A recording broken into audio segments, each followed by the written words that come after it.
retrospect, it probably should have been more daunting than it was. It's just a long program, and now being at the tail end of it and looking back, I realize how long it was. But I enjoyed every part of it. I think I'm someone who likes seeing patients, so I like the medical part of the training, and then I like being in lab as well. And for me, it becomes more of a choice of a difficult choice of which one to spend more time doing, because I think in the end you do have to focus and really do the best you can at one more than the other. So.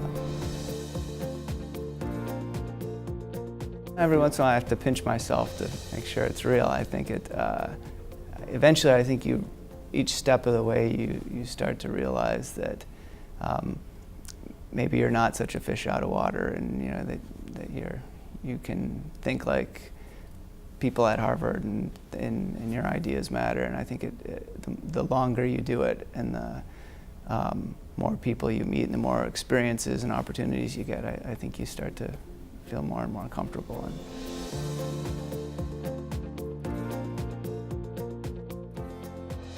Exposures you have when you're younger. We know certain exposures have a bigger impact when you're younger, but I'd say in the majority of cases, aging is the most potent risk factor for cancer. As you get older, your cells are error prone, and they accumulate mutations, and there's selection for mutations that can cause cancer. I mean, we know a lot more now than we did 30 years ago about what causes cancer, and there's certain risk factors, obviously environmental risk factors like smoking, and then genetic risk factors like familial inherited syndromes of single genes that are mutated that cause cancer.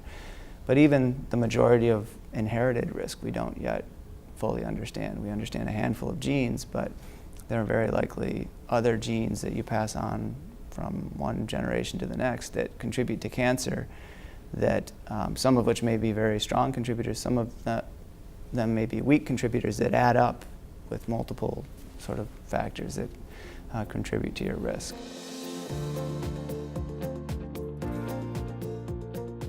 I study pancreatic cancer, so I'm a medical oncologist, and I see patients at Dana-Farber, and I just started my own lab studying pancreatic cancer. So I've studied pancreatic cancer since I was a graduate student, actually.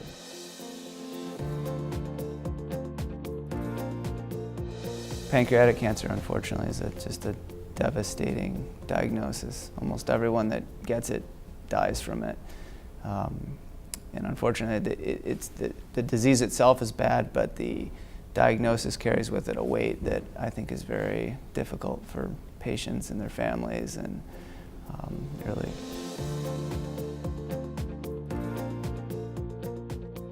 It's definitely a goal to make an impact in pancreatic cancer research, and I think that's a big team goal, I'd say.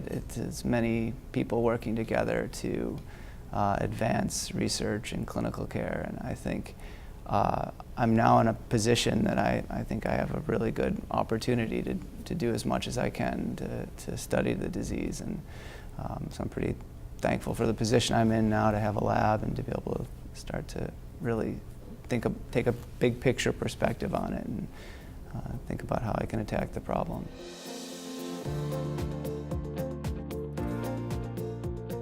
Yeah, I think it speaks to sort of common pathways and genetic and biology traits of cancers that span across different types of cancers. The same growth factor pathway that drives one cancer may be involved in another cancer, and so drugs that target that pathway, by extension, are applicable to other types of cancers.